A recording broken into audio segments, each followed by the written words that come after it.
nouvelle Ford Mondeo avec phare dynamique LED. Napster est de retour. Accédez à des millions de chansons sur mobile ou tablette et écoutez-les où que vous soyez, même sans connexion Internet. Seulement 9,95 € par mois. Essayez dès maintenant. 30 jours offerts. Napster.fr. Et voilà, j'ai créé mon site avec Wix. C'est facile en fait.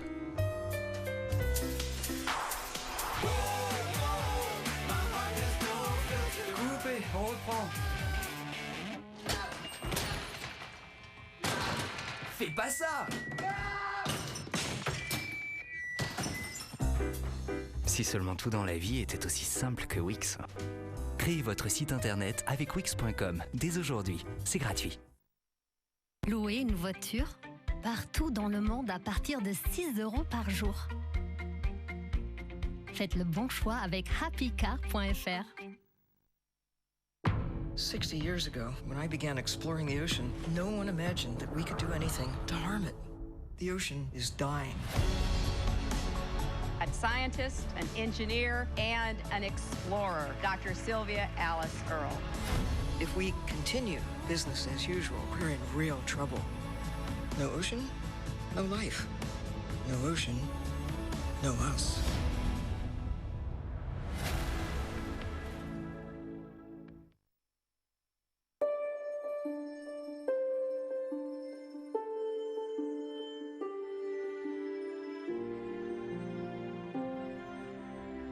Retrouvez notre sélection d'androgynes sur adoptamec.com.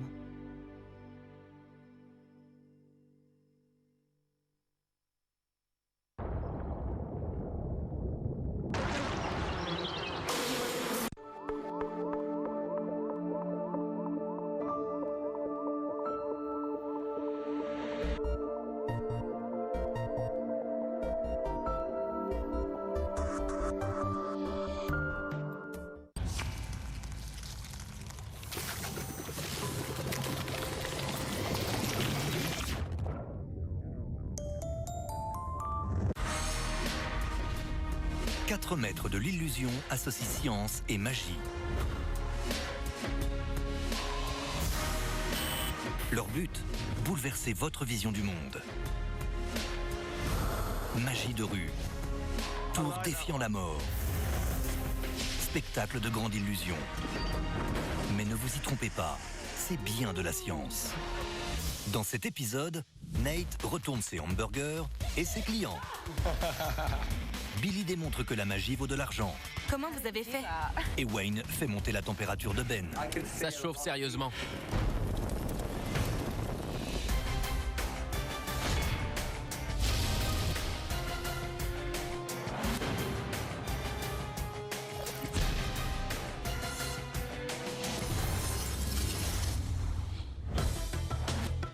Depuis des siècles, les magiciens utilisent l'art de l'illusion pour épater leur public. Mais nous avons une approche un peu différente. Dans cette émission, nous utilisons la science pour leurrer notre public. La science qui semble être magique.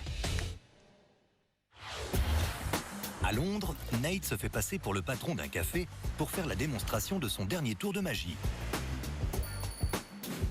Tout le monde aime les hamburgers, c'est délicieux. On sait que ce n'est pas très bon pour la santé et qu'il ne faut pas en manger tous les jours. Mais si on pouvait rendre un hamburger ordinaire beaucoup plus léger. Nate a concocté une recette qui va faire tourner la tête de ses clients. Le hamburger de luxe pour vous et le cheeseburger bacon pour vous. Merci. Voilà le spécial. On dirait un hamburger normal, il a le même goût. Mais le problème, c'est que les hamburgers ne sont pas très bons pour la santé. Alors j'ai pris un hamburger ordinaire et je l'ai rendu beaucoup plus léger. Regardez.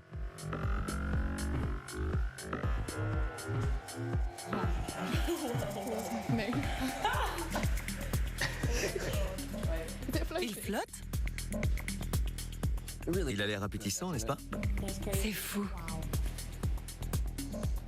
Il n'y a rien en dessous.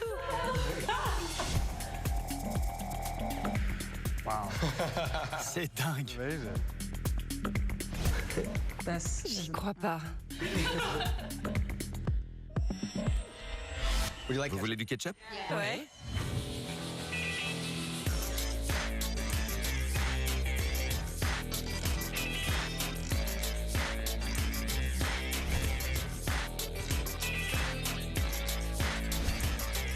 Trop bizarre.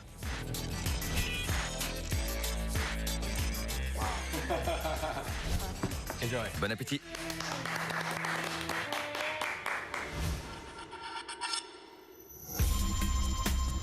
Cet hamburger tourné sur lui-même, c'était incroyable. Je pensais qu'il y avait un fil invisible. J'avais jamais vu ça. On a tous flippé. Le ketchup est en spirale. C'était un hamburger de l'espace. Non, il ne s'agit pas du repas d'un martien. Derrière le secret du hamburger en suspension se cache un aimant dissimulé sous la nappe. Un autre aimant plus petit mais très puissant se trouve dans la partie inférieure du hamburger. Ces deux aimants sont placés de façon à ce que les deux pôles positifs soient l'un en face de l'autre. Alors quand Nate approche le hamburger de la table, les champs magnétiques positifs se repoussent, ce qui fait flotter le hamburger dans l'air. C'est une illustration simple de la lévitation magnétique, technique utilisée pour les monorails qui se déplacent au-dessus et non sur le rail.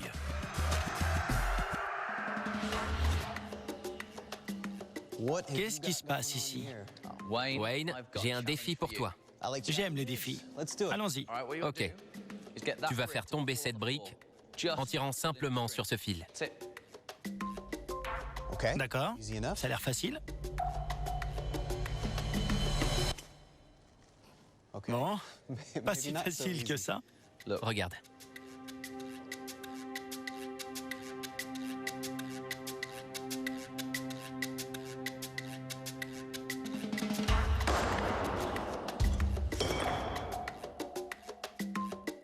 Cool. Comment ça marche? Viens voir, suis-moi.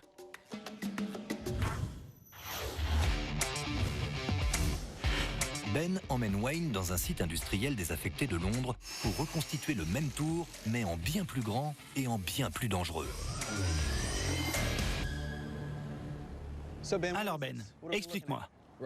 J'ai pensé à un nouveau tour. Je vais pas tout te dire. Tu vois cette poutre d'acier? Elle est attachée à une corde. Et tu vois l'autre corde attachée à la voiture?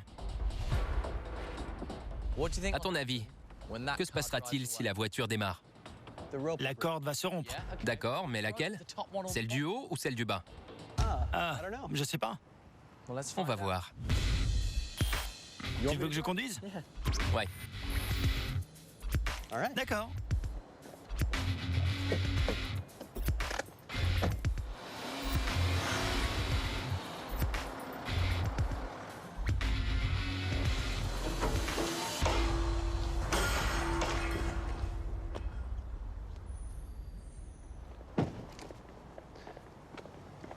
Je viens de casser la corde du bas. Comment ça se fait? Tu es allé trop vite. Alors la corde du bas a rompu. Refais la même chose, mais en roulant tout doucement. La corde du haut va céder et la poutre va tomber. Wayne doit rouler suffisamment lentement pour que la voiture exerce une force constante sur la corde du bas qui absorbera toute la tension. En descendant, la poutre va augmenter la tension de la corde du haut. À un moment donné, cette tension plus la force de gravité subie par la poutre vont casser la corde du haut. Tu vois cette corde? Quand la poutre tombe dessus, elle la casse. Qu'est-ce qui est attaché à cette corde? Une caisse dans laquelle je serai enfermé. Il faut que tu casses la corde pour libérer la caisse. Être coincé dans une caisse, c'est pas très dangereux. Ouais, mais il y aura du feu tout autour. Si tu me libères pas, je brûlerai. Ça a déjà l'air plus dangereux. Tu vas faire le test avec un mannequin? Ouais. Suis-moi.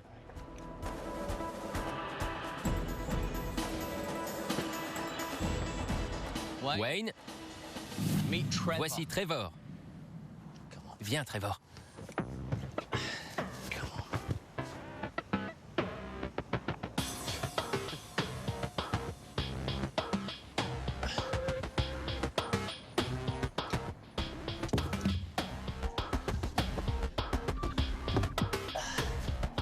On essaie? On essaie.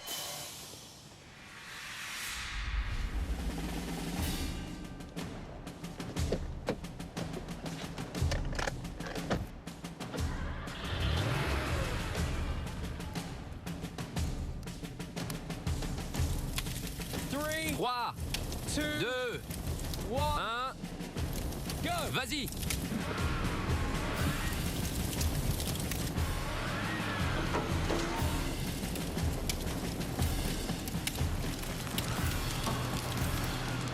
Ralentis, ralentis. Oh, mais...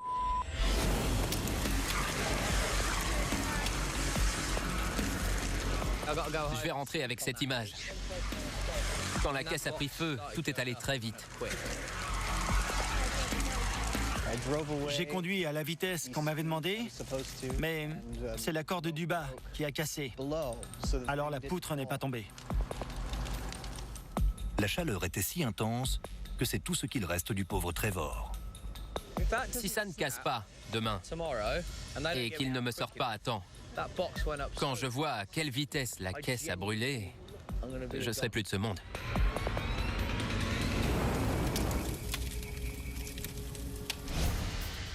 À suivre, Billy mise sur la magie de l'argent. Oh là là, comment vous avez fait? Et Ben espère que Wayne gardera son sang-froid.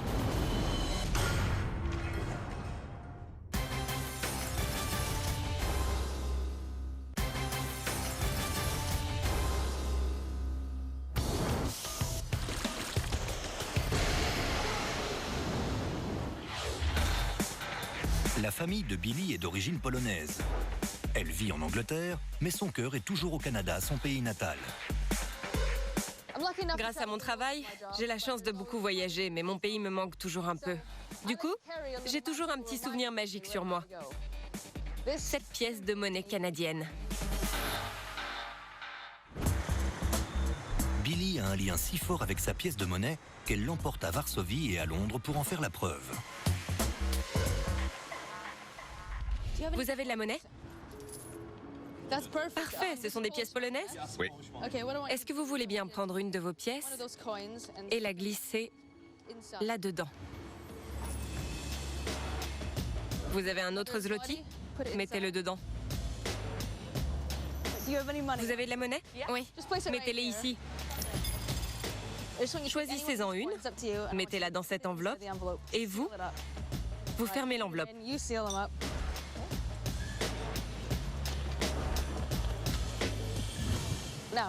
Je vous explique. Je suis canadienne, et je ne sais pas si vous êtes au courant, mais les Canadiens ont toujours ça sur eux. Vous en avez déjà vu? Jamais. Vous savez ce que c'est? Regardez bien, c'est une pièce canadienne. Mettez-la dedans, fermez bien l'enveloppe. Maintenant, mélangez les enveloppes, mélangez-les bien pour pas qu'on sache où est la pièce canadienne.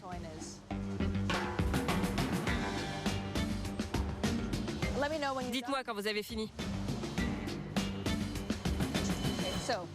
On dit que les Canadiens sont irrésistiblement attirés par leur propre monnaie. D'accord. Je vous donne 5 enveloppes. Parfait. Et vous, prenez les 5 autres. Regardez-moi dans les yeux. Ça peut paraître étrange, mais au Canada, c'est normal. Je sais que ma pièce canadienne n'est pas dedans. Là non plus. Vous savez quoi? C'est pas ma pièce. Je sais qu'elle n'est pas ici. C'est pas ma pièce. Elle n'est pas là. Là non plus. C'est pas ma pièce. Je suis certaine que c'est vous qui avez ma pièce. S'il vous plaît, déchirez l'enveloppe et sortez la pièce. C'est bien elle? Regardez. Oh là là, comment vous avez fait? Incroyable. Regardons ça. Ça devrait être... Et oui, c'est ça. Vous avez vu? C'est ma pièce canadienne. C'est vrai. C'est bien elle. Comment vous avez fait? J'avais jamais vu ça. En fait, vous les avez pas sous-pesés. Vous l'avez juste senti. C'est comme si elle sentait une énergie. C'est comme ça que les Canadiens font. Ils sentent leur argent. C'est bluffant. En effet, c'est bluffant. Mais l'explication est très simple. Billy porte une bague surmontée d'une boussole.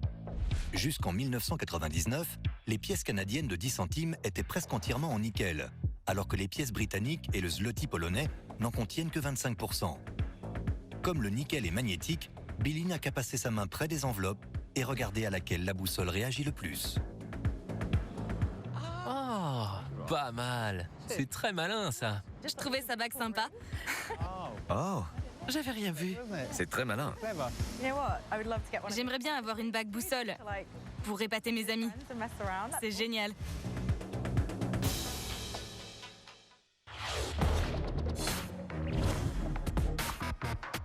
Plus tôt dans l'épisode, Ben et Wayne ont tenté une cascade audacieuse dans laquelle Wayne devait conduire à une vitesse très précise pour libérer Ben des flammes. Mais le premier essai n'a pas été concluant. Il est très tôt, c'est notre deuxième jour d'essai. Hier, ça ne s'est pas très bien terminé. Regardez. Si j'avais été dedans, je serais plus de ce monde. Aujourd'hui, nous allons essayer de trouver une solution scientifique pour que la caisse sorte des flammes à temps.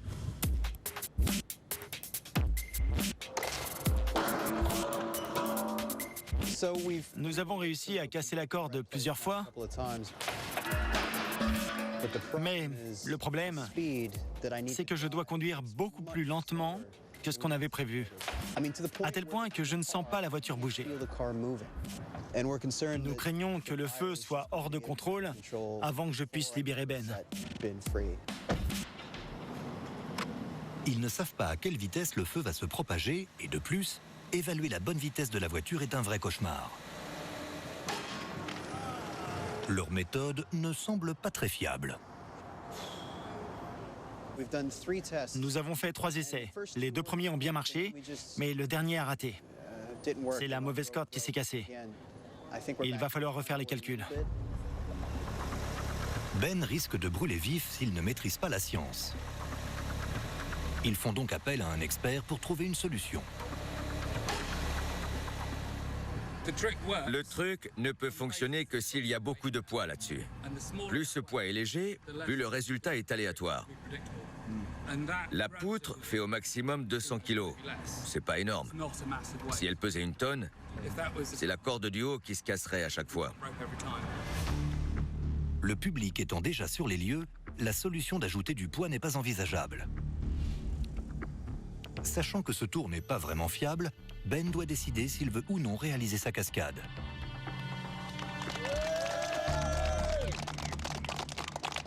Merci d'être là. Vous allez être témoin de la confiance inébranlable de Ben et Lynn en la physique. Dans un instant, je vais m'installer dans cette caisse qui sera ensuite encerclée par les flammes. Le seul moyen d'en réchapper, c'est que quelqu'un ou quelque chose coupe cette corde. Vous avez sans doute remarqué cette grande poutre d'acier au-dessus de nous. Elle est attachée à une grue avec une corde. Et il y a aussi cette deuxième corde qui la relie à cette voiture. Quand Ben sera enfermé dans la caisse et que le feu aura démarré, nous espérons que j'arriverai à casser la corde du haut qui fera tomber la poutre et ainsi libérera Ben. Mais si je roule trop vite, la force ne monte pas assez haut et la corde du bas se casse. Je dois donc rouler suffisamment lentement pour que la corde du haut cède et suffisamment vite pour le sortir de là avant que les flammes ne se propagent. Pas de pression. En fait, comment tu te sens? Pas très bien. Il y a un peu trop de variables. Le feu peut se propager très vite, la caisse pourrait s'enflammer avant que tout commence, la poutre pourrait ne pas tomber, la corde pourrait ne pas se casser. À part ça, tout va bien. Pour tout vous dire, les essais d'aujourd'hui ne se sont pas passés comme prévu. Est-ce que tu es sûr de vouloir continuer?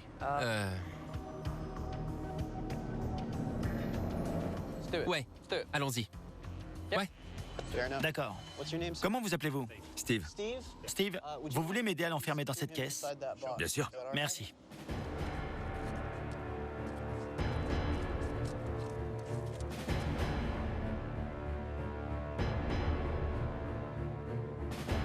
Ça va? Ouais. Je ferme. 4 vis. Je les visse.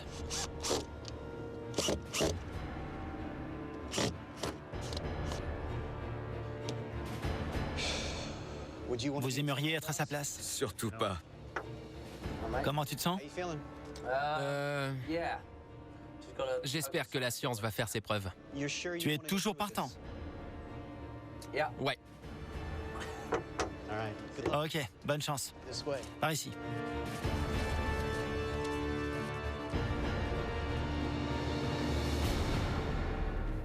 Tout à coup, je crois que j'ai des doutes. Ben est prêt. Vous êtes prêts?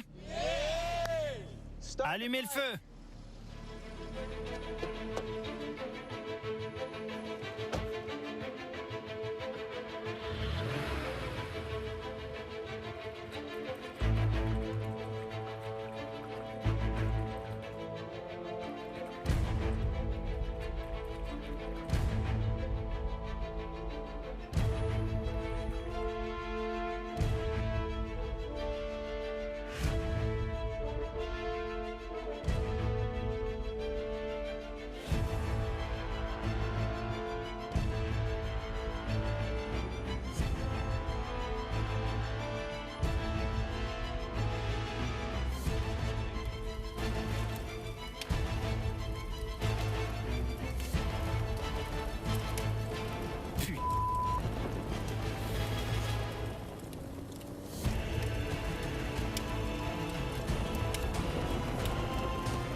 Ça chauffe sérieusement là.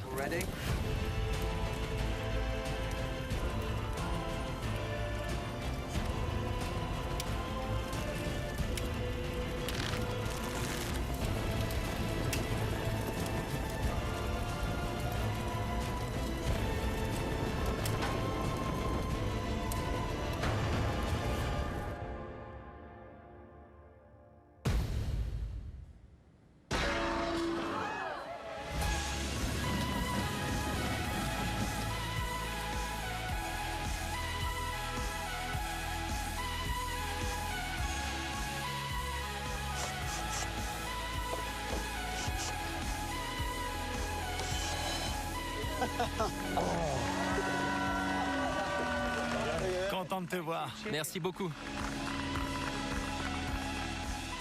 Honnêtement, j'ai vraiment eu peur que la caisse s'enflamme. J'étais terrifié à l'idée que Ben ne s'en sorte pas. J'aurais pas aimé être à sa place. On était à 15 mètres et on sentait bien la chaleur. D'abord, j'ai pensé, dépêche-toi Wayne, je veux sortir de là. Puis, oh non, s'il roule trop vite, c'est la mauvaise corde qui va se casser. J'ai déjà vécu l'expérience du feu, c'est horrible. On n'a qu'une seule envie, c'est de se sauver. Je voulais accélérer à tout prix pour faire tomber la poutre, mais je savais que si j'allais trop vite, la mauvaise corde céderait. C'était très angoissant. Ça a marché! Non mais t'y crois? Aujourd'hui, j'avais pas trop confiance en la science. On a fait de nombreux essais et en faisant la même chose, on a parfois obtenu des résultats très différents. J'ai eu beaucoup de chance. Je suis pas prêt à recommencer ce tour ou cette expérience, peu importe, parce que je suis pas certain que ça marcherait une nouvelle fois. Heureusement, Ben est toujours parmi nous. Un autre bon point pour la science.